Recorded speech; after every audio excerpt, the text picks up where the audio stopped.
London आणि सिंगापूरच्या धर्तीवर आता मुंबई महानगर प्रदेश अंतर्गत मेट्रो सेवा पुरवणाऱ्या विविध संस्थांना एकत्र करून एक स्वतंत्र मेट्रो संचालन संस्था स्थापन केली जाणार आहे। यासाठी राज्य सरकारने MMRDAचे महानगर आयुक्त संजय मुखर्जी यांच्या अध्यक्षतेखाली एक समिती गठीत केली आहे। राज्याच्या नगरविकास विभागाने या संदर्भात शासनादेश जारी केला आहे।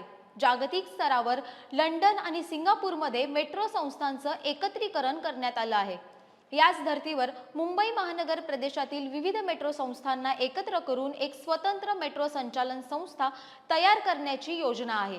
या उद्देशासाठी गठीत समितीला लंडन आणि सिंगापूर येथील संस्थांचा अभ्यास करावा लागेल।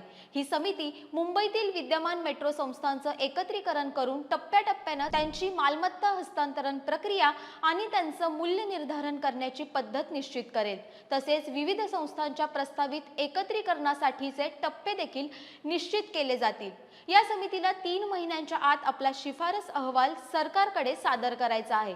राज्य सरकारकडून गठीत या समितीत महाराष्ट्र मेट्रो रेल कॉर्पोरेशनचे व्यवस्थापकीय संचालक, महामुंबई मेट्रो ऑपरेशन महामंडळाचे व्यवस्थापकीय संचालक, सिडकोचे 2 सहव्यवस्थापकीय संचालक आणि नगरविकास विभागाचे सहसचिव यांचा सदस्य म्हणून समावेश करण्यात आला आहे।